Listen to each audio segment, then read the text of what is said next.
ప్రభునామమున తెలియజేస్తున్నాం. దేవుని మహాకృపను బట్టి ఈరోజు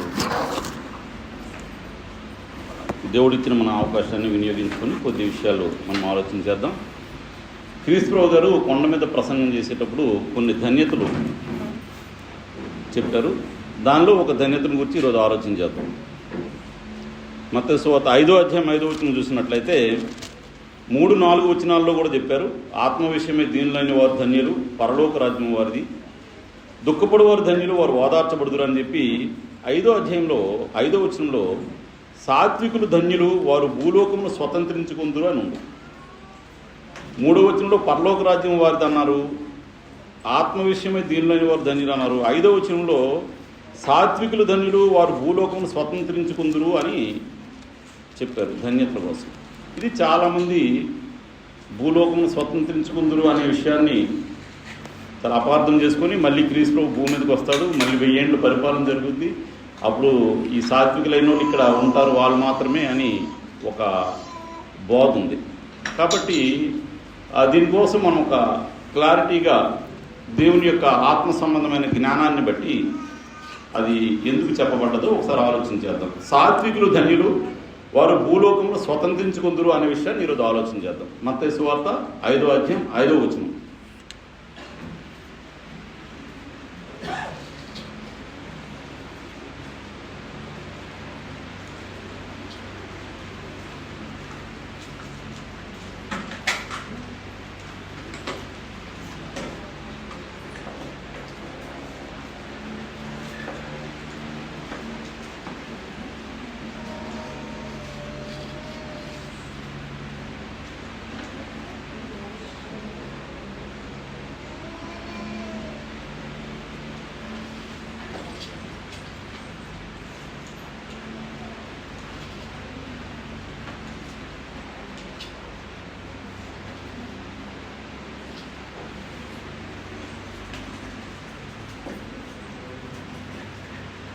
మనం ఈ వాక్య భాగం చూసినట్టంటే, ఒకటి సాత్వికులు అంటే ఎవరో మనకు తెలియాలి, సాత్వికులు ధన్యులు ఎలా అవుతారో తెలియాలి, ఈ భూలోకాన్ని స్వతంత్రించుకోవడం అంటే ఏంటో మనము ఈ 3 విషయాలను మనం ఆలోచన చేద్దాం.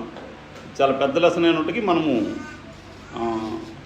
తొందరగా అన్ని రెఫరెన్స్లు చదవకుండా నేను చదువుతూ ఉంటున్నాను, కొన్ని అవసరమైన చోట చదువుకుంటూ మనము ఆలోచన చేద్దాం. సాత్వికులు అంటే లాటిన్ లాంగ్వేజ్లో PRJUS ప్రాస్ అనే ఆ పదం నుంచి తీయబడ్డ, దాని కరెక్ట్ ఆ భావం దానిలో ఉంది. ప్రాస్ అనే లాటిన్ పదంలో సాత్వికులు అంటే సాధు స్వభావులు, మృదుత్వం గలవారని అర్థం. మృదు స్వభావులు అని అర్థం. క్రైస్తవులైన మనము ధన్యులు అంటే సంతోషభరితులు, అంటే పెర్మనెంట్గా సంతోషం, నిశ్చలమైన ఆనందం పొందేవారని అర్థం. క్రైస్తవులమైన మనము ధన్యులుగా బ్రతకాలంటే సాత్వికాన్ని కలిగి ఉండాలి. అందుకే మన క్రొత్త నిబంధనలో అనేక చోట్ల మీరు సాత్వికాన్ని ధరించుకోండి అని ఉంటుంది. కొలస్సీలకు రాసిన పత్రికలో 3వ అధ్యాయం 12వ వచనం చదవద్దండి. 3వ అధ్యాయం 12వ వచనంలో చాలా విషయాలు చెప్తూ మీరు జాలిగల మనసును, దయాళుత్వమును, సాత్వికమును ధరించుకోండి అని ఉంటుంది. కొలస్సీ 3:12లో సాత్వికం ధరించుకోవాల్సిన వారమై ఉన్నాం ప్రతి క్రైస్తవుడు కూడా. మనలో సాత్వికం లేకపోతే ఉప్పే నిస్సారమైతే దేనివల్ల మళ్ళీ సారవంతం అవుద్ది? ఒకరు క్రైస్తవుడే సాత్వికంగా బ్రతకపోతే, మనలోనే సాత్వికం లేకపోతే ఇంకా సాత్వికాన్ని మనము ఎక్కడ చూడలేము. కాబట్టి ప్రతి క్రైస్తవుడు సాత్వికం కలిగి అంటే మృదు స్వభావాలుగా, సాధు స్వభావాలుగా మనము బ్రతకాల్సిన అవసరం ఉంది. గలతీయులకు రాసిన పత్రికలో 6వ అధ్యాయంలో మొదటి 2 వచనాలు చూసినట్లయితే, గలతీయులకు రాసిన పత్రిక 6వ అధ్యాయం మొదటి 2 వచనాలు చూసినట్లయితే, సహోదరులారా, ఒకడు ఏ తప్పిదములోనైనా చిక్కుకుని ఎడల ఆత్మ సంబంధులైన మీలో ప్రతివాడు తాను శోధింపబడలేమో అని తన విషయంలో చూసుకోవచ్చు. సాత్వికమైన మనసుతో అట్టి వారిని మంచి దారిని తీసుకుని రావాలి. సాత్విక స్వభావం ఉండేవాడు ఎవరైనా కూడా, ఒక సహోదరుడు ఎవరైనా తప్పులో ఏ తప్పిదములు చిక్కుకుంటే జనరల్గా ఏమనుకుంటామంటే అది చేసింది అనుభవిస్తున్నాడు అంటాం. జనరల్గా అది చేసేట తప్పు అనుభవిస్తున్నాడు. ఒకరు ఏదైనా తప్పుదములో చిక్కుకుంటే ఆ మనిషిని సాత్విక స్వభావం గలవాడు ఎలాగ ఆలోచన చేయాలంటే, నేను కూడా అలాంటి పరిస్థితి నాకేమైనా రావచ్చేమో అని ఆలోచన కలిగి ప్రార్థనాపూర్వకంగా సాత్వికమైన మనసుతో అట్టివారిని ఏం చేయాలి, మంచి దారికి తీసుకొని రావాలి. అది సాత్వికమైన స్వభావం. సాత్వికమైన స్వభావాన్ని మనం బహు కోణాల్లో ఆలోచన చేద్దాం. సాత్వికం అంటే ఏంటంటే, ఒకటి, సాత్వికాన్ని మనం ధరించుకున్నట్లయితే ఎవరైనా ఒక మనిషి తప్పిదంలో చిక్కుకుంటే, ఒక పాపంలో చిక్కుకుంటే పోనీలని విడిచిపెట్టకుండా నా బతుకులో కూడా అలాంటి పరిస్థితి వస్తుందేమో అని ఆలోచన చేసి ఆ మనిషిని మళ్ళీ మంచిదారిలో పెట్టడానికి నా వంతు నేను కృషి చేయాలి. అది సాత్వికం. నెంబర్ 2. నెంబర్ 3 ఏంటంటే, తిమోతి రాసిన 2వ పత్రికలో 2వ అధ్యాయం 25వ వచనంలో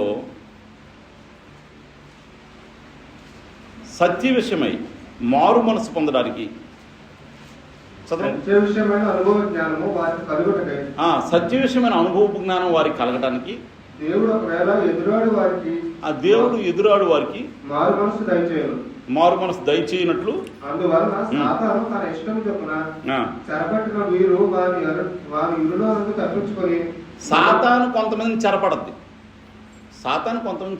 అందుకే గర్జించి సింహం వల్ల సాతాను తిరుగుతున్నాడు. అది ఎవరిని ఎప్పుడు చెరపడద్దో చెప్పలేము. సాతాను చెరపట్టబడిన వారి ఇరులో నుండి తప్పించుకొని వేరుకున్నదేమని ప్రభువు యొక్క దాసులు అట్టి వారిని సాత్వికంతో శిక్షించుచు. ప్రభువు యొక్క దాసులు, నిజంగా మనం ప్రభు యొక్క దాసులమై ఉంటే మనం సాత్వికమైన మనసుతో అట్టి వారిని శిక్షిస్తూ బోధిస్తూ వాళ్ళని కూడా మంచిదారిలోకి తీసుకురావాలి. సాతాను చాలామందిని ఉరివేసి లాక్కుంటూ ఉంటుంది. కాబట్టి ఒకవేళ సాతాను వల్ల ఎవరైనా చిక్కుకుంటే నువ్వు గ్రహించిన వాడు అయితే విడిచిపెట్టకుండా వాళ్ళకి మృదువుగా సాత్వికంగా శిక్షిస్తూ సాత్వికమైన మనసుతో బోధిస్తూ అటువారిని మళ్ళీ రక్షణ దిశగా నడిపించవలసిన బాధ్యత కలిగి ఉన్నాం. అది సాత్వికమైన ఇంకొక లక్షణం. అలాగే పేతురు రాసిన మొదటి పత్రికలో 3వ అధ్యాయం 15వ వచనంలో నిర్మలమైన మనస్సాక్షి కలిగిన వారమై మీకు హేతువడుగు ప్రతివానికి సాత్వికముతో సమాధానం చెప్పాలి. నీ నిరీక్షణ గురించి ఎవరైనా అడిగారు అనుకోండి, వాళ్ళకి ఏం చెప్పాలి? చాలామంది ఈ మధ్య డిబేట్లు చేస్తున్నారు. నీ నిరీక్షణ గురించి ఎవరైనా హేతు అడిగితే వాళ్ళకి ఎలా చెప్పాలి? ప్రేమతో, సాత్వికతంతో. ఇది నిజం, ఇది అపొస్తలుల బోధ అని సాత్వికముతో చెప్పాలి తప్ప వాళ్ళతో వాగ్వివాదాలు పెట్టుకోకూడదు. చాలామంది ఈరోజు సంఘాలు, అనేకమైన సంఘాలు, క్రీస్తు సంఘాలు కూడా డిబేట్లు పెట్టుకునే పరిస్థితుంది. ఇందుకు కారణం ఏంటంటే వాళ్ళు సాత్వికాన్ని ధరించుకోలేదు. ఏ మనిషి అయితే సాత్వికాన్ని ధరించుకుంటాడో, సాధు స్వభావంతో బ్రతకడానికి ఇష్టపడతాడో, నేను సాధు స్వభావం బ్రతకాలి, నేను క్రీస్తును ధరించుకున్నా కాబట్టి క్రీస్తుని పోయి నడవాలని ఆలోచన కలిగి ఉంటాడో వాళ్ళు ఎలాంటి సమాధానం చెప్తారంటే, సాత్వికముతోనూ భయముతోనూ సమాధానం చెప్పడానికి సిద్ధంగా ఉండాలి మనం. ఎందుకంటే మన హృదయాల్లో క్రీస్తు ప్రభువును ప్రతిష్ఠించుకున్నాం కాబట్టి మనం సాత్వికాన్ని కనబరచాలి. సాత్వికంతో సమాధానం చెప్పాలి తప్ప ర్యాష్గా వాళ్ళతో వాగ్వివాదం చేస్తూ వాళ్ళతో డిబేట్లు పెట్టుకుంటూ సమాధానం చెప్పకూడదు.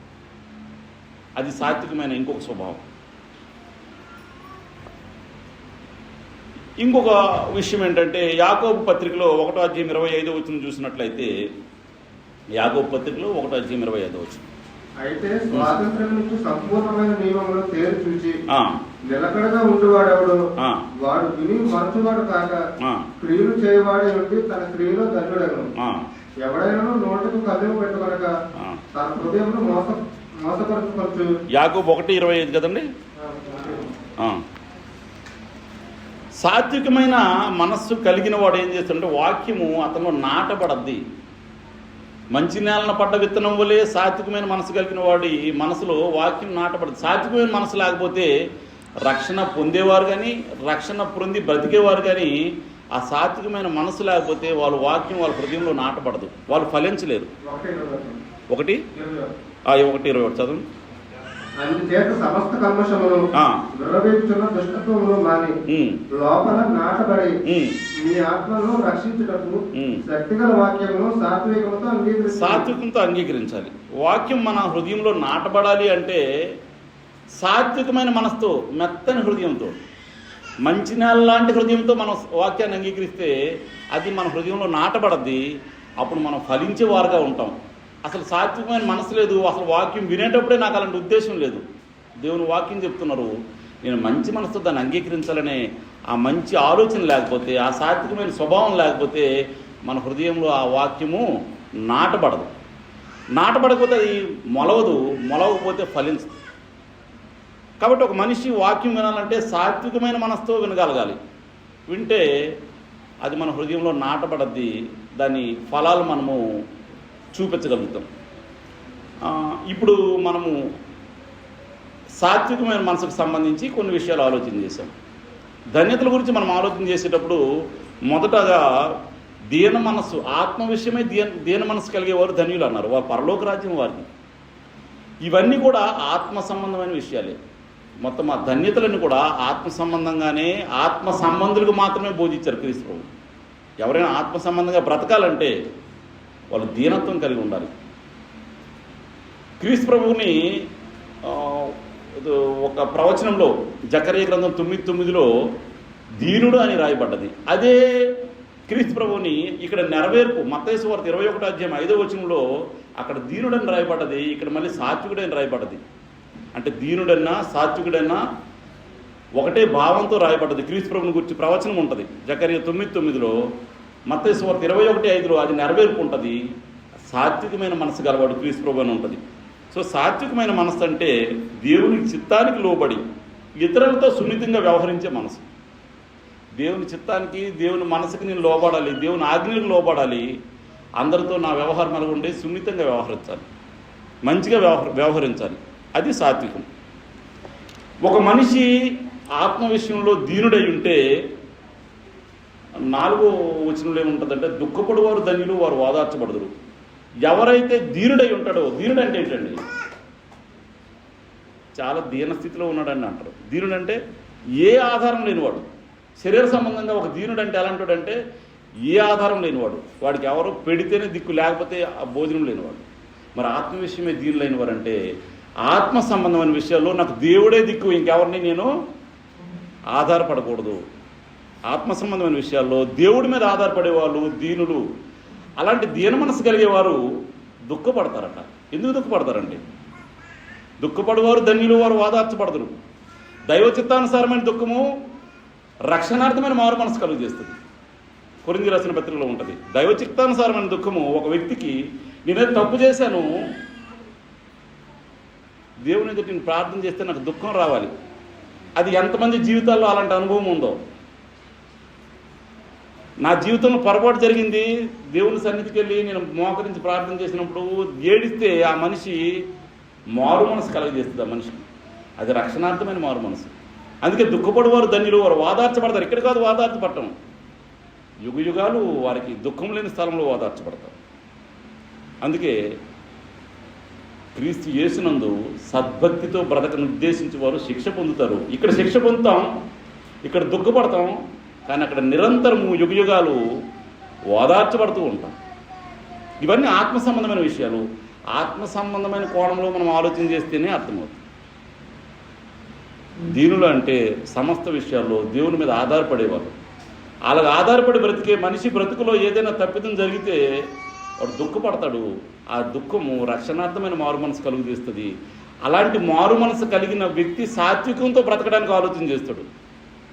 నెక్స్ట్ వచ్చిన సాత్వికులు ధన్యులు అంటే అలాంటి మనిషి సాత్వికంగా బ్రతకడానికి ఆలోచన చేస్తాడు. సాత్వికం అంటే చాతకందనం కాదు.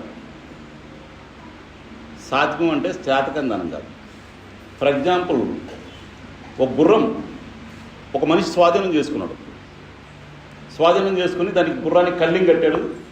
కళ్ళింగ్ కట్టిన తర్వాత నడిపిస్తూ ఉంటాడు, దాన్ని స్వారీ చేస్తూ ఉంటాడు. తన చేతిలో గుర్రం ఉంటుందండి. గుర్రం కళ్ళెం పట్టుకున్నాడంటే తన చేతిలో గుర్రం ఉంటుంది. వీడు ఎంత ఉంటాడు, ఆ గుర్రం అంత ఉంటుంది, వీడు ఎంత ఉంటాడు. కానీ వీడికి లోబడి ఉంటుంది గుర్రం. అలాగని శక్తి లేదు ఆ గుర్రం, శక్తి లేదు గుర్రంకి. శక్తి కోల్పోయిందా? శక్తి కోల్పోలేదు. శక్తి ఉంది, బట్ లోబడి ఉంది. గుర్రానికి శక్తి ఏం పోలేదు. గుర్రానికి ఎంత శక్తి ఉండాలో అంత శక్తి ఉంది, కానీ లోబడ్డది, తన యజమానికి లోబడ్డది. దాన్ని సాత్వికం అంటున్నాడు. నిజంగా నాకు శక్తి ఉంది, నాకు టాలెంట్ ఉంది, నాకు కోపం ఉంది, అన్నీ ఉన్నాయి, కానీ దేవుని అందరి భయం చేత నేను అది ప్రదర్శించట్లేదు, సహించుకుంటున్నాను. దాన్ని సాత్వికం అంటున్నాను. చేతకాని తన సాత్వికం కాదు.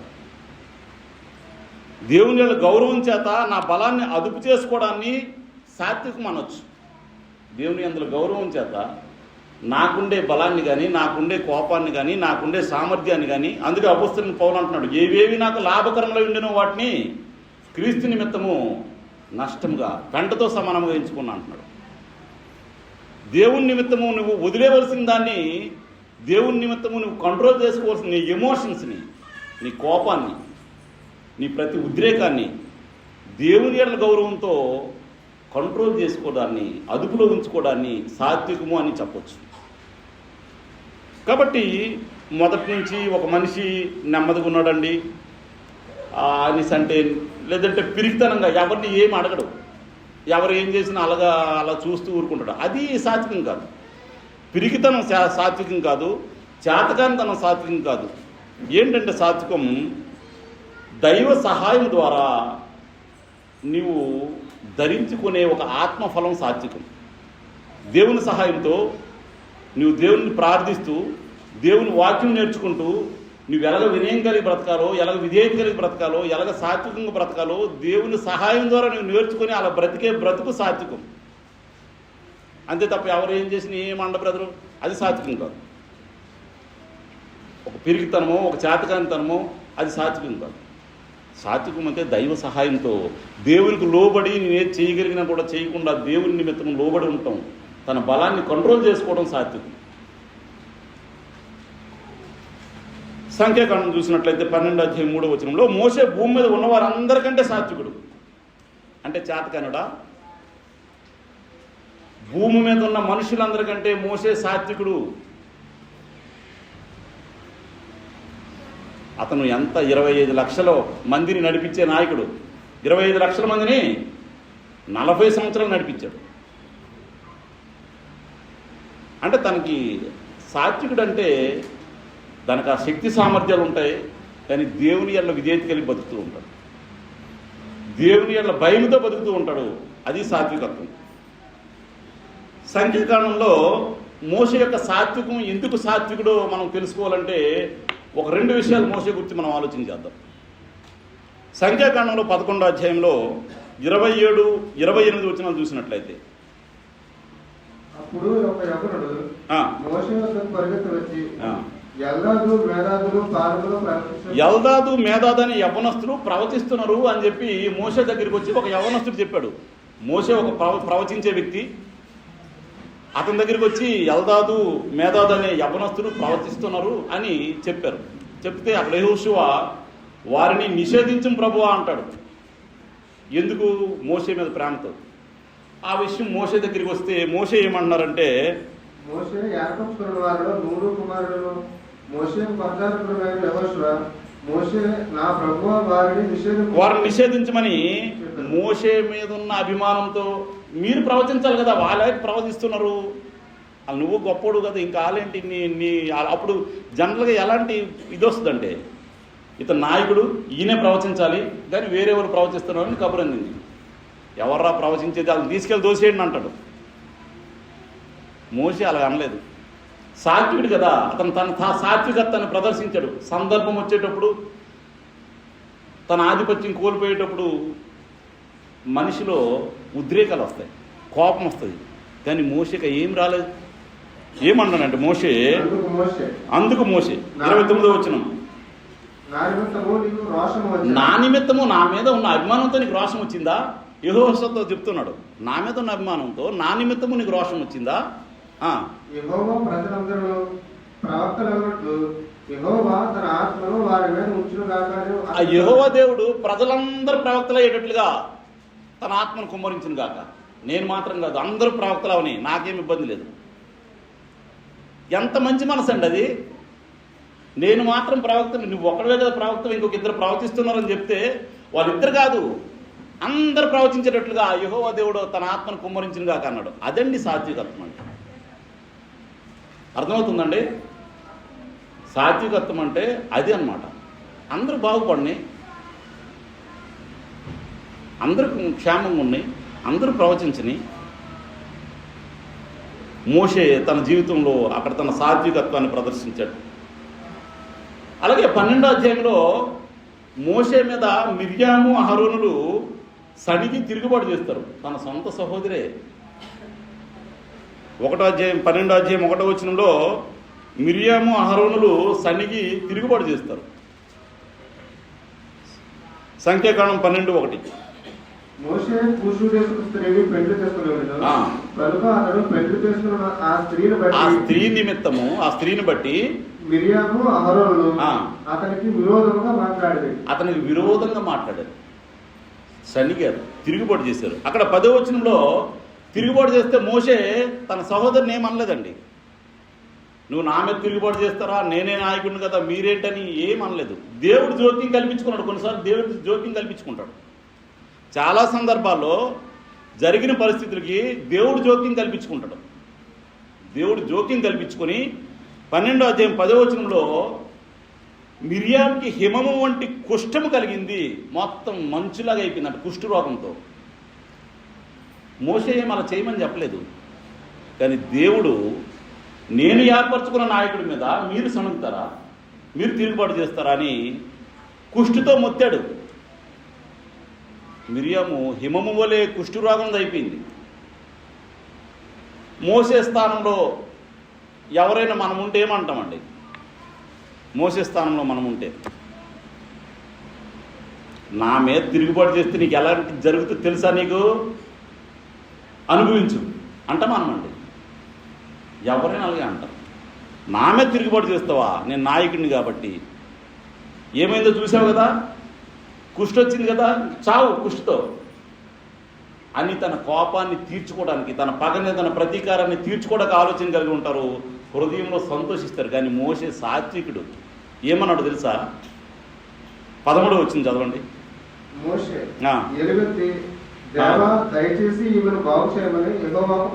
ఎలుగెత్తి ఏడ్చారటండి. మా అక్కని కుష్ఠరోగంతో మొత్తీసావు, ఈవిడ్ని బాగు చేయి ప్రభు అని చెప్పి ఎలుగెత్తి ప్రార్థన చేశాడు. అదండి సాత్వికం అంటే. సాత్వికులు ధన్యులేనంటే ఊరికి అనలేదు. నువ్వు నా మీద తిరుగుబాటు చేసినా, నా మీద నువ్వు సణిగినా నువ్వు బాగుండాలి, నువ్వు చెడిపోకూడదు. నీ కుష్ఠరోగం వస్తే నాకేమొస్తుంది? నీ కుష్టితో దేవుడు మొత్తం నాకేమొస్తుంది? నువ్వు సణిగావు, నువ్వు మారు మనసు పొందు అంతే తప్ప నువ్వు కుష్టితో చనిపోవాలనో కుష్టితో బాధపడాలనో ఆలోచన మోషేకి లేదు.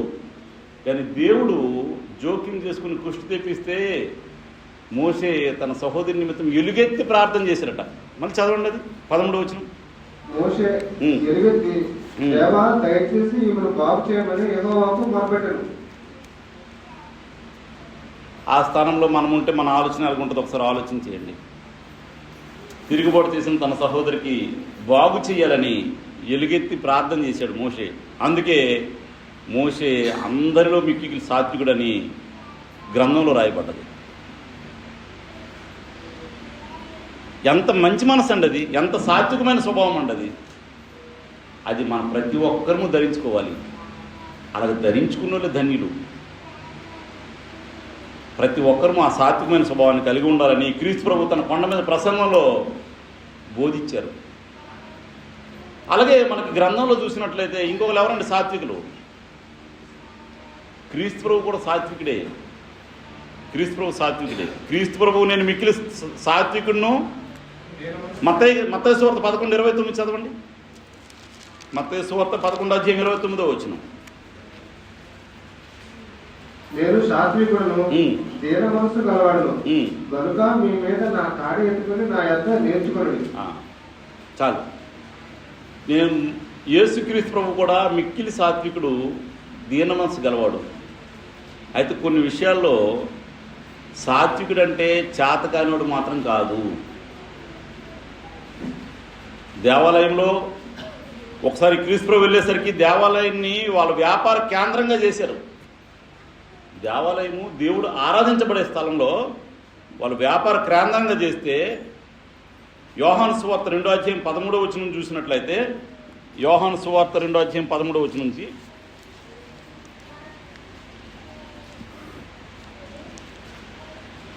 యూదుల పస్కా పండుగ సమీపింపగా చదువు.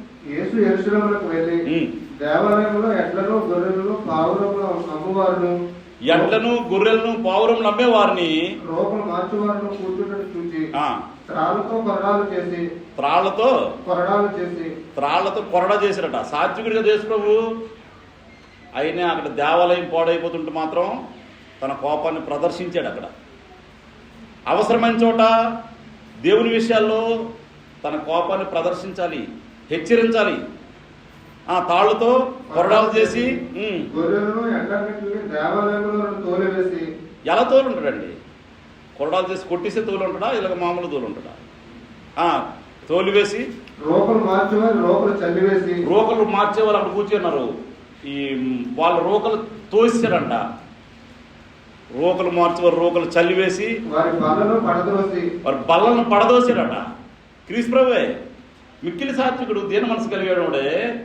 కానీ దేవాలయాన్ని వ్యాపార కేంద్రంగా చేస్తే, దేవాలయంలో పొరపాట్లు జరుగుతుంటే వాళ్ళకి హెచ్చరించాల్సిన అవసరత సాత్వికమైన స్వభావం కలిగిన మనకు కూడా ఉంది. సాత్వికాన్ని ధరించుకోవాలి. అవసరమైనప్పుడు నీ జ్ఞానాన్ని ఉపయోగించి, అక్కడ చెడిపోతుంది అనుకునేటప్పుడు నీ బలాన్ని ప్రదర్శించాలి. రోకలు చల్లివారు రోకల ఆ బుట్టలతో ఇసిరీసాడట.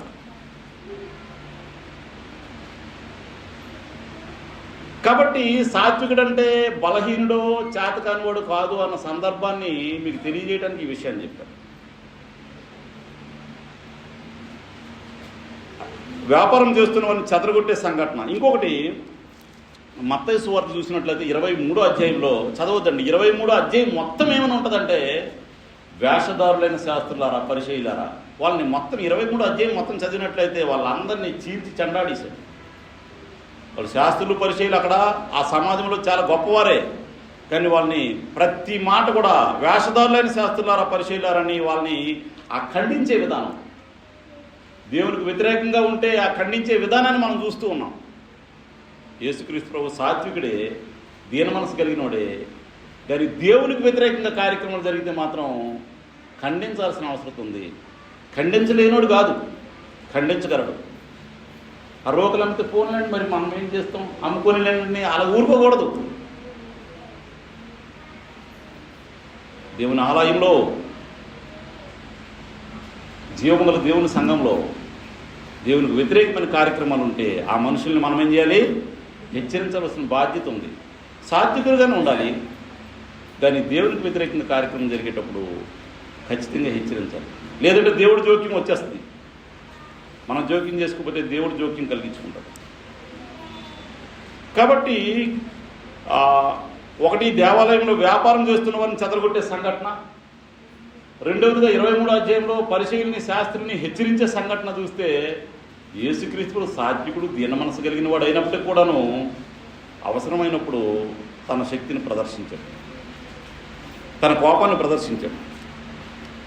ఇంకొక సంఘటన యేసుప్రభు యొక్క జీవితంలో అతను చూసినట్లయితే యోహాను సువార్త 8వ అధ్యాయంలో చదవద్దులండి, 1 నుంచి 11 వచనాల్లో వ్యభిచారం చేత పట్టబడిన స్త్రీని తీసుకొస్తారు.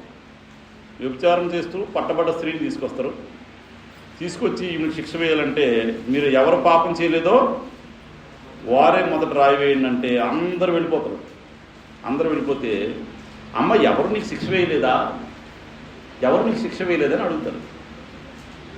ఎవరు వేయలేదు ప్రభువా అంటే యేసు సాత్వికముతో, ఎలాగండి అక్కడ ఉంటుంది చూడండి, యేసు సాత్వికముతో నీవు కూడా వెళ్ళిపో అమ్మా, పాపం చేయకమ్మా అని చెప్తాడు. ఒక పాపులు ఎడలవని, ఎవరి ఎడలవని వాళ్ళు మారు మనసు పొందడానికి మన ప్రేమని, మన సాత్వికాన్ని మనం ప్రదర్శించాలి. జన సమూహం మొత్తం తీసుకొచ్చారు వ్యభిచారంతో పట్టబడిన స్త్రీని. ఎవరు పాపం చేయలేదో వాళ్ళ ముందు రాయండి అంటే అందరూ వెళ్ళిపోయాక యేసుప్రభు ఏమంటున్నాడు ఆమెని? సాత్వికంతో నేను ఏం చేయనమ్మా, నువ్వు వెళ్ళిపో, ఇంక పాపం చేయకుండా బతుకంట.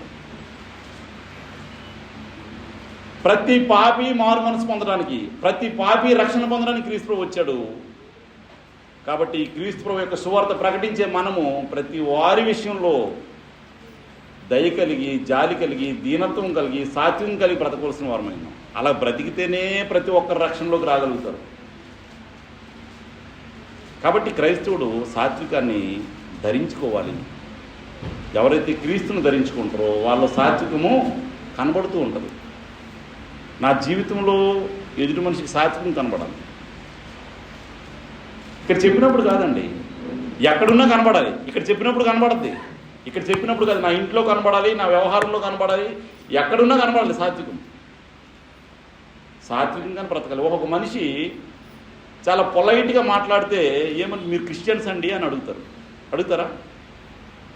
అంటే నీ మాటల్లో, నీ విధానంలో, నీ జీవన శైలిలో క్రీస్తు నీలో ప్రత్యక్షపరచబడాలి, క్రీస్తు నీలో కనబడాలి.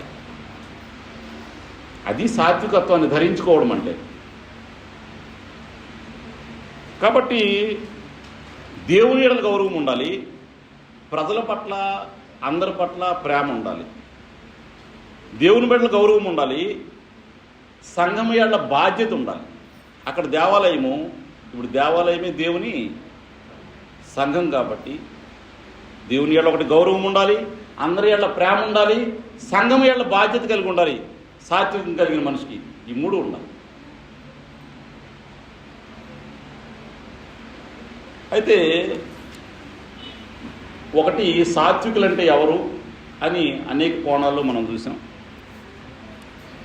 సాత్వికులు ధన్యులు అంటే భూమి మీద సాత్వికత్వంతో, దీనత్వంతో, దుఃఖపడుతూ, ఆత్మ విషయమైన ఆలోచనతో బతికితే వాళ్ళు ధన్యులు, వాళ్ళు యుగయుగాలు ఆనందభరితులుగా ఉంటారు, యుగయుగాలు ఆనందభరితులుగా ఉంటారు అనే విషయాన్ని సాత్వికులు ధన్యులు అని మనం ఆలోచన చేసాం.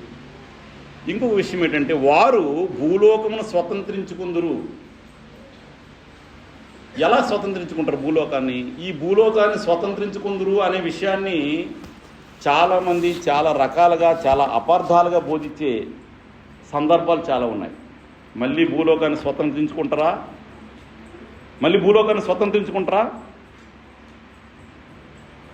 ఇది ఆత్మ సంబంధమైన భావంతో చెప్పబడ్డది తప్ప భౌతిక సంబంధంగా భూలోకాన్ని స్వతంత్రించుకుంటారని చెప్పబడలేదు. ఇది ఆత్మ సంబంధమైన ఆలోచనతో మనము ఆలోచన చేయాలి. మోషే ఈ భూమి మీద ఉన్న అందరికంటే మిక్కిలి సాత్వికుడు. 40 సంవత్సరాలు ఇల్లు విడిచిపెట్టి ఇజ్రాయేలుని తీసుకొని కానానుని నడిపించాడు, కానీ కానానులో ప్రవేశించలేకపోయాడు. మరి సాత్వికులు భూలోకాన్ని స్వతంత్రించుకుంటారంటే మోసే కానాన్ని స్వతంత్రించుకోవాలి కదా, స్వతంత్రించుకోలేదు. జస్ట్ చూడటానికి వరకు దేవుడు పర్మిషన్ ఇచ్చాడు, చూడటం వరకు దేవుడు పర్మిషన్ ఇచ్చాడు. ద్వితీయోపదేశకాండం 34వ అధ్యాయంలో మొదటి 5 వచనాలు చూసినట్లయితే,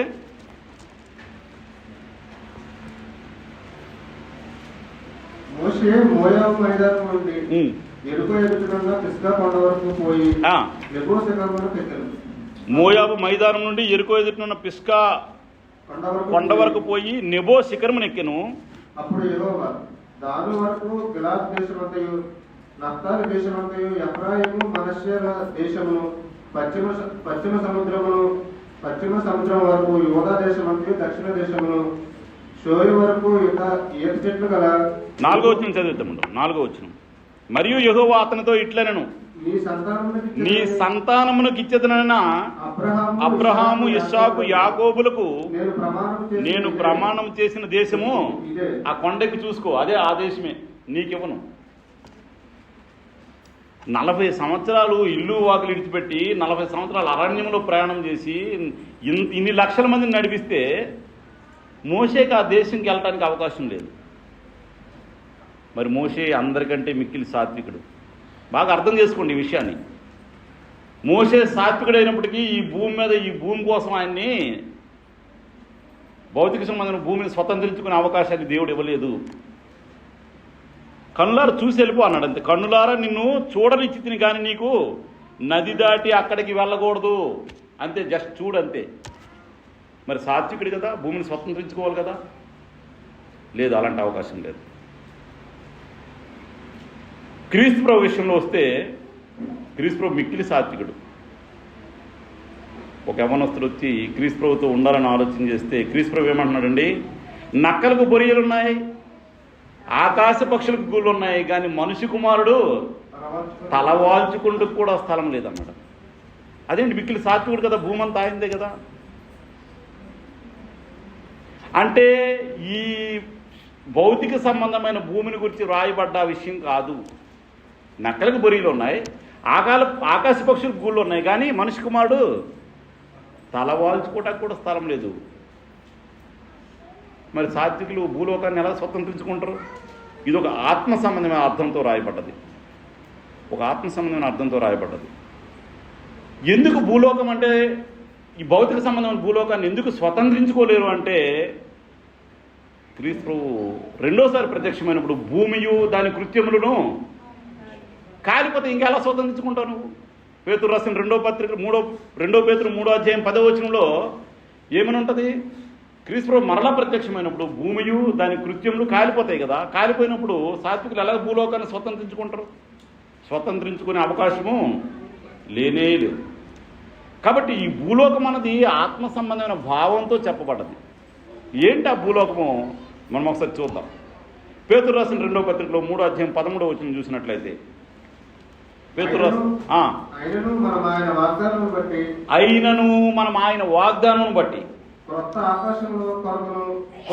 ఆకాశము కొరకు క్రొత్త భూమి కొరకు కనిపెడుతున్నాము. మనం పొందబోయేది భూమి ఏంటది? క్రొత్త భూమి, క్రొత్త ఆకాశం. క్రొత్త ఆకాశం, కొత్త భూమి. ఈ భూమి స్వతంత్రించుకోము,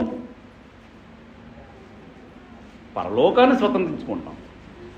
క్రొత్త భూమి, క్రొత్త ఆకాశం కోసం కనిపెడతాం అని చెప్పడం జరిగింది. అదే విషయాన్ని మనము ప్రకటన గ్రంథంలో కూడా చూసినట్లయితే 21వ అధ్యాయం 1వ వచనం నుంచి, ప్రకటన గ్రంథంలో 21వ అధ్యాయం 1వ వచనం నుంచి, క్రొత్త ఆకాశాన్ని క్రొత్త భూమిని చూశాను, గతించిపోయాయి, చాలండి. ఆ 4వ వచనం చూసినట్లయితే, దుఃఖపడు వారి ధన్యులు వాదార్చబడతారని చెప్పాం కదా. ఆయన వారి కన్నులో ప్రతి బాష్ప బిందువు తుడిచిపోయిను, మరణమికి ఉండదు, దుఃఖము ఏడ్పు వేదనకి ఉండదు అని చెప్తుంది. కాబట్టి ఇది ఆత్మ సంబంధమైన ఆలోచనతో, అక్షరార్థంగా మనం భూలోకాన్ని స్వతంత్రించుకుంటారంటే ఈ భూమిని మళ్ళీ స్వతంత్రించుకుంటారని కాదు. మనం ఇంకో విధంగా ఆలోచన చేస్తే, కీర్తన గ్రంథం 50, ఈ భూమి సమస్తము నాదే కదా, ఈ పర్వతంలో ఉన్న మృగములన్నీ నావే కదా అంటాడు దేవుడు. అన్ని దేవుడివేనండి. మరి దేవుడు నీవాడైనప్పుడు ఇవన్నీ నీవి కాదా? భూమి నాదే కదా, సమస్తం నాదే కదా, భూమిని సృష్టించిన వాడిని నేనే కదా, ఈ పర్వతములు నావే కదా, పర్వతంలో పశు పక్షాదులు నావే కదా అంటున్నాడు. వెండి బంగారములు నావే కదా. అవన్నీ కావాలి మనకి. ఒక మనిషికి ఈ భూమి మీద ఒక 100 ఇళ్ళు ఉన్నాయనుకోండి, 100 ఇళ్ళున్న వ్యక్తి సాత్వికం లేకపోతే ఆనందంగా బతకగలడా? ఏ ఇల్లు లేకపోయినా కూడా సాత్వికంతో దేవుని యందు ఉన్న కూడా సంతోషంగా బతకగలడా? ఎవరు బతకగలండి? సంతోషం ఎవరిలో ఉంటుంది? దేవునిలో సాత్వికమైన స్వభావంతో బ్రతికే వారికే సంతోషం ఉంటుంది. వాళ్ళకు ధైర్యం ఉంటుంది. వాళ్ళు ఏ మరణానికి భయపడరు. మరణమైన వేదన ఇంకేం ఉండదు అనే ఆ విషయం నాకు అర్థమైతే ఈ భూమి మీద నేను భూమి మీద స్వతంత్రించుకోవడానికి ఆలోచన చేయను, పరలోకాన్ని స్వతంత్రించుకోవడానికి ఆలోచన చేస్తాను. కాబట్టి అపోస్తలుడైన పౌలు అంటున్నాడు, ఈ భూమి మీద కొరింథీయులకు రాసిన 2వ పత్రికలో 8వ అధ్యాయం 6వ అధ్యాయం 10వ వచనం అనుకుంటా. కొరింథీయులకు రాసిన 2వ పత్రిక, కొరింథీ 2వ కొరింథీ 6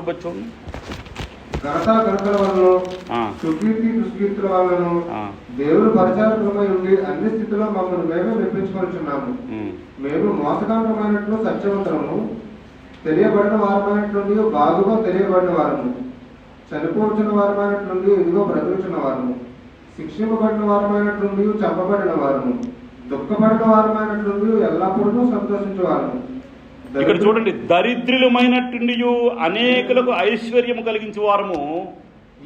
అపోస్తలుడైన పౌలు అంటున్నాడు, మేము దరిద్రులమైనట్టుండి అనేకులకు ఐశ్వర్యం కలిగించే వారము, ఏమీ లేని వారమైనట్లుండి సమస్తమును.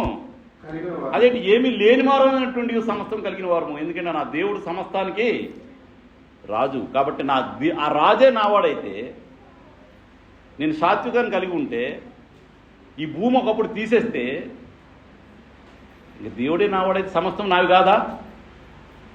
సమస్తం కూడా నావే అవుతుంది. అలాంటి ఆలోచనతో, అలాంటి దృక్పథంతో మనం బ్రతకాల్సిన అవసరం ఉంది. నా దేవుడు సమస్తాన్ని సృష్టించాడు. ఈ భూమి మీద ఏదో సంపాదించాలని కాదు, నా దేవుడిది ఇదంతా కూడాను. ఈ భూమి సమస్తం నా దేవుడిది, దేవుడు నావాడు.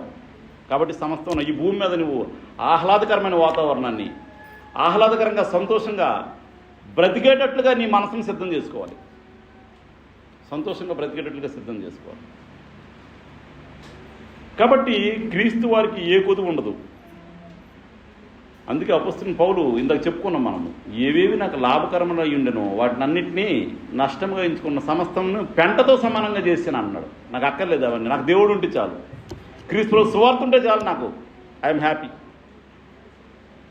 అది పౌలు యొక్క నిర్ణయం, పౌలు యొక్క స్టేట్మెంట్. కాబట్టి అలాంటి ఆలోచన మనం కలిగి ఉండి అలాంటి నిర్ణయాలు తీసుకుంటే సాత్వికంతో బ్రతుకుతాము, ఎల్లప్పుడూ ఆనందంగా ఉంటాం. మనము హెబ్రీలకు రాసిన పత్రిక 11వ అధ్యాయం విశ్వాసుల లిస్టు చూస్తాం. విశ్వాసుల లిస్టు చూసేటప్పుడు వారికి ఒక పట్టణం సిద్ధం చేసి ఉంచాను అంటున్నాడు. వారి కోసం ఒక పట్టణం సిద్ధం చేసి ఉంచాను అంటున్నాడు. 13వ అధ్యాయం చూసినట్లయితే 14వ వచనంలో, 13వ అధ్యాయం హెబ్రీ 13:14, నిలువరమైన పట్టణము మనకి ఇక్కడ లేదు కానీ, ఇక్కడ లేదు, నిలువరమైన పట్టణం ఏమి ఇక్కడ లేదు. ఉండబోతున్న దానికోసము ఎదురు చూస్తున్నాము. దేనికోసం? నిలువరమైన పట్టణం కాదు, ఉండబోయేది ఒకటి ఉంది మనకి. కాబట్టి ఆయన ద్వారా మనం దేవుడికి ఎల్లప్పుడూ స్తుతిగానం చేయాలి. ఉండబోవు దానికోసం ఎదురు చూస్తూ ఉండాలి. మనం పొందబోయేది ఉండబోయేది అదే. కాబట్టి దానికోసం ఎదురు చూస్తూ ఉండాలి, ఆ పట్టణం కోసం ఎదురు చూడాలి.